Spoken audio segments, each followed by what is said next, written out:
Welcome back to my YouTube channel. आज हम पढ़ने वाले हैं theory of rent by David Ricardo, उसके features and criticisms. If you remember, हमने लास्ट पार्ट में उसका मीनिंग देख लिया था थ्योरी ऑफ रेंट का, ठीक है, जो कि डेविड रिकार्डो ने थ्योरी दी थी, that is theory of rent. उसका हमने मीनिंग देख लिया था, हमने अजम्पशंस देख लिए थे एंड हमने उस थ्योरी का एक्सप्लेनेशन भी देख लिया था।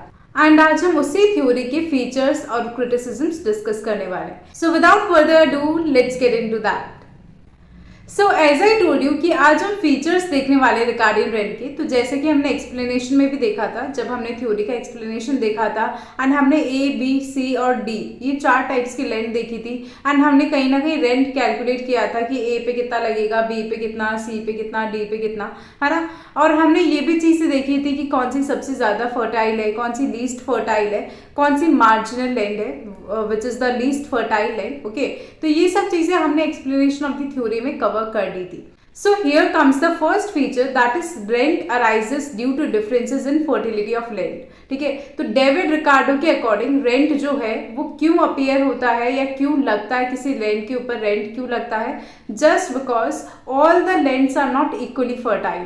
उनके अकॉर्डिंग जितनी भी सारी लैंड्स है वो इक्वली फर्टाइल नहीं है। One land will be having the high fertility while others will have the less fertility. तो यहाँ पे यही चीज डेविड रिकार्डो बोलना चाह रहे हैं कि जो सारी लैंड्स है वो इक्वली फर्टाइल नहीं होती है एंड इस वजह से कुछ जो लैंड होती है जो कि ज्यादा फर्टाइल होती है वो ज्यादा क्रॉप्स प्रोड्यूस करती है। अगर हम सेम कैपिटल और एफर्ट्स डालें एक मोस्ट फर्टाइल लैंड और एक लीस्ट फर्टाइल लैंड में, तो यहाँ पे ज्यादा जो क्रॉप्स है वो कौन प्रोड्यूस करेगी या ज्यादा प्रोडक्शन कौन करेगा, तो the land having the highest fertility will produce more crops. ठीक है, तो वो चीज यहाँ पर बोली गई है।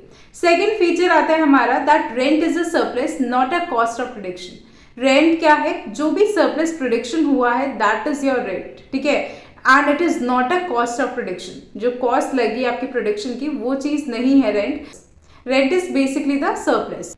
तो यहाँ पर डेविड रिकार्डो बोलते हैं कि जो रेंट है वो कहीं ना कहीं प्रोडक्ट की प्राइस में इंक्लूड नहीं किया गया है because it is not the cost of production. Instead ये जो एक एक्स्ट्रा इनकम है जो कि अर्न होती है by the more fertile land over the least fertile land. मतलब जो ज्यादा हाईएस्ट फर्टिलिटी की लैंड है या जिस लैंड की फर्टिलिटी ज्यादा है वो कहीं ना कहीं अपने एक्स्ट्रा प्रोडक्शन के ऊपर वो रेंट क्या करती है, गेन करती है या अर्न करती है over the least fertile land. ठीक है, तो वो चीज हम यहाँ पर बोल रहे हैं। थर्ड पॉइंट आता है that the cultivation extends to inferior land as population grows. तो जैसे कि हमने अजम्पशंस भी देखे थे, तो कहीं ना कहीं जो डेविड रिकार्डो है वो ये अज्यूम करके चले थे कि जो प्रोडक्शन है वो हाई फर्टिलिटी लैंड से लीस्ट फर्टिलिटी लैंड पे कहीं ना कहीं शिफ्ट होता जाता है। मतलब अगर सबसे पहले अगर मेरे को कल्टीवेशन करना होगा तो मैं सबसे हाईएस्ट फर्टाइल लैंड पे कल्टीवेशन करूंगी, देन उससे कम फर्टाइल, देन उससे कम, देन लीस्ट फर्टाइल पे मैं स्विच करूंगी। तो ये चीज यहाँ पर सेम उसी को एज अ फीचर बताया गया है कि जब पॉपुलेशन इंक्रीज होती है तो जो डिमांड है फूड की वो भी क्या होगी, वो भी बढ़ेगी। तो इनिशियली पहले ओनली हाईली फर्टाइल लैंड को यूज किया जा रहा था, बट जैसे जैसे पॉपुलेशन इंक्रीज होती है लेस फर्टाइल लैंड या जो इंफीरियर लैंड है उसको भी कल्टीवेशन के अंडर लाया जाता है। तो वो चीज यहाँ पर बोली गई है। नेक्स्ट फीचर आता है that rent is the difference in productivity. मतलब जो रेंट अराइज होता है वो क्यों अराइज होता है, because there is a difference in the production capacity of two lands. ठीक है, मतलब एक लैंड हाईली फर्टाइल लैंड है, ठीक है, और एक लीस्ट फर्टाइल लैंड है। तो ऐसे में जो हाईली फर्टाइल लैंड है विल प्रोड्यूस मोर क्रॉप्स, ठीक है, and least fertile land will produce less crop as compare to the highly fertile land. ठीक है, तो अब इन दोनों के प्रोडक्शन में जो डिफरेंस है, इन दोनों लैंड की जो प्रोडक्टिविटी में डिफरेंस है दैट इज द रेंट। ठीक है, तो जो एक्स्ट्रा आउटपुट है बेटर लैंड का compare to the inferior land उसी को हमने यहाँ पर इकोनॉमिक रेंट बोला है।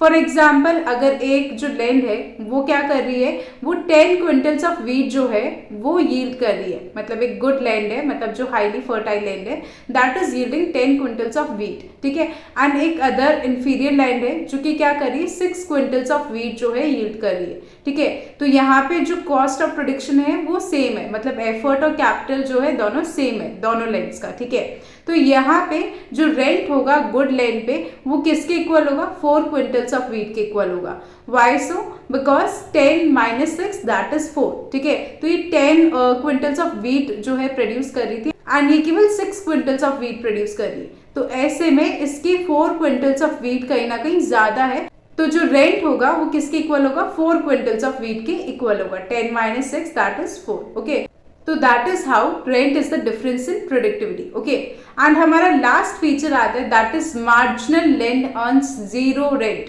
लास्ट फीचर आता है that is marginal land earns zero rent. मतलब जो हमारी मार्जिनल लैंड है या जो हमारी लीस्ट फर्टाइल लैंड है या जो इंफीरियर लैंड है, इस पे जीरो रेंट मिलता है। वाई? बिकॉज ये जो लीस्ट फर्टाइल लैंड है ये केवल कॉस्ट ऑफ प्रोडक्शन को ही कवर कर पाती है थ्रू इट्स प्रोडक्शन, ठीक है। एंड इसी वजह से इससे marginal land, inferior land, least fertile land कहा गया है। ओके, तो ये चीज हमने यहाँ पर बात करी। Now let's see the criticisms of the Ricardian theory of rent. तो अगर इसकी क्रिटिसिजम्स देखिए तो सबसे फर्स्ट क्रिटिसिज्म आता है that this theory is historically wrong. If you remember, हमने अजम्पशंस में देखा था कि रिकार्डो ने अज्यूम किया था कि जो कल्टीवेशन है वो कहाँ से स्टार्ट होगा, वो मोस्ट फर्टाइल लैंड से स्टार्ट होगा एंड फिर वो इंफीरियर लैंड की तरफ मूव करता जाएगा। मतलब अगर कोई पर्सन जो है कल्टीवेशन करना स्टार्ट करता है तो वो सबसे ज्यादा फर्टाइल लैंड पे करेगा, फिर धीरे धीरे वो इंफीरियर लैंड पे शिफ्ट होता जाएगा, ठीक है, जैसे जैसे पॉपुलेशन इंक्रीज होगी। बट रियलिटी में अगर देखा जाए तो ये चीज नहीं होती है हमेशा, बिकॉज बहुत बार क्या होता है, लोग वहां पे या उस लैंड पे कल्टीवेशन करना ज्यादा प्रेफर करते हैं जो कि इजीली एक्सेसिबल हो, लाइक नियर रिवर्स और विलेजेस, ठीक है। यहाँ पे क्योंकि ये जो लैंड है ये इजीली एक्सेसिबल है, और भी अदर फैक्टर्स आ जाते हैं, जैसे नियर रिवर्स इसलिए कर रहे हैं बिकॉज सो दैट इरिगेशन कहीं ना कहीं ईजी हो जाए, ठीक है।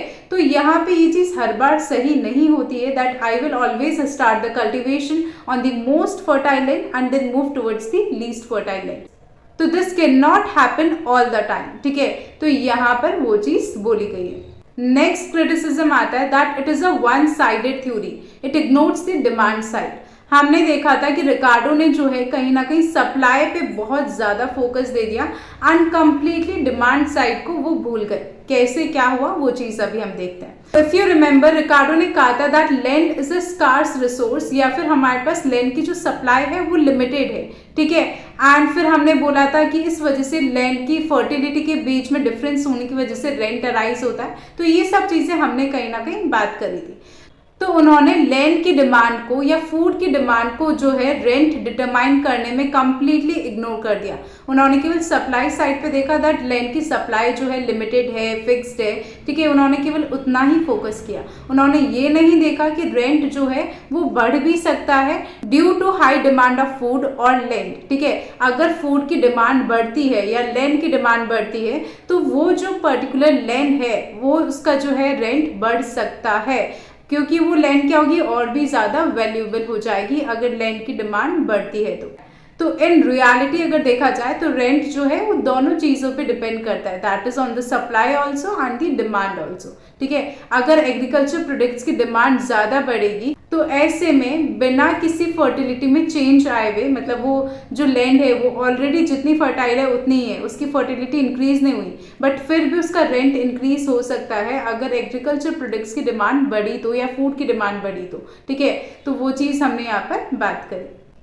थर्ड क्रिटिसिज्म आता है that it applies only to agriculture. ये जो थ्योरी है ये केवल एग्रीकल्चर लैंड रेंट के बारे में बात करती है कि जो एग्रीकल्चरल लैंड है उसके ऊपर कितना रेंट लगेगा, कैसे लगेगा, उसकी बात कर रही है। बट अगर हम आज के टाइम में देखें तो रेंट जो है अदर नेचुरल रिसोर्सेज के लिए भी एग्जिस्ट करता है, चाहे वो फॉरेस्ट हो, चाहे वो माइंस हो, चाहे वो अर्बन लैंड हो, हर चीज के लिए कहीं ना कहीं रेंट एग्जिस्ट करता है। तो ये जो रिकार्डो का एक्सप्लेनेशन था वो बहुत ही ज्यादा नैरो था and it was not very much broad concept, ठीक है। तो वो चीज हमने यहाँ पर बात करी।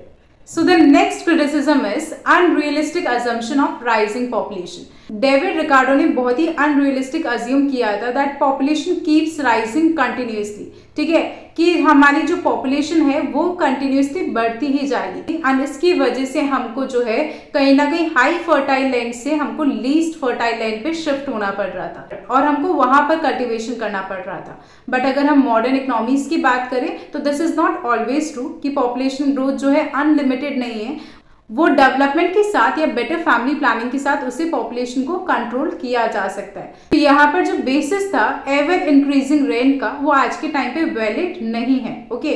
तो ये चीज हमने यहाँ पर बात करी। Now the last criticism is ignores technological progress. तो डेविड रिकार्डो बिलीव क्या करते थे कि जो प्रोडक्शन है वो मेनली किस पे डिपेंडेंट है, on the fertility of land.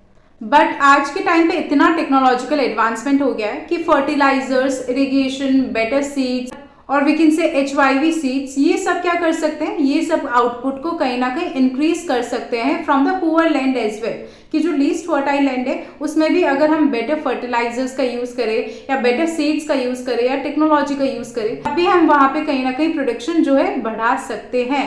तो rent is not just due to natural fertility of land but also due to improvements made by humans.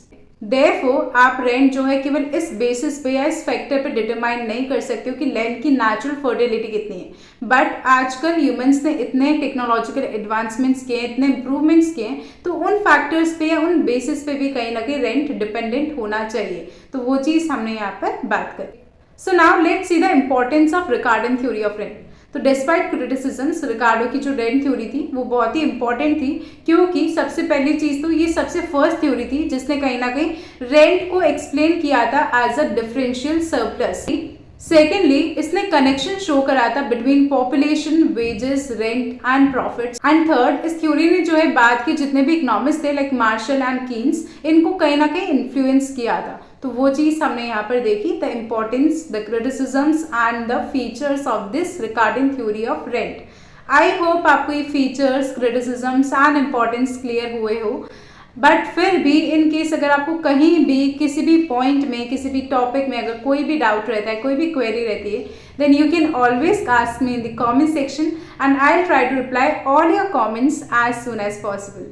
And you already know कि अगर आपको ये वीडियो थोड़ा बहुत भी हेल्पफुल लगता है, थोड़ा बहुत भी यूजफुल लगता है, then do share this video with all your friends, but only if you find it helpful. अगर आपको हेल्पफुल लगता है तो ही आपको ये वीडियो अपने फ्रेंड्स के साथ शेयर करनी है, otherwise it's completely fine. But the most important thing, do let me know all your valuable feedbacks in the comment section. So yeah, bye bye, take care.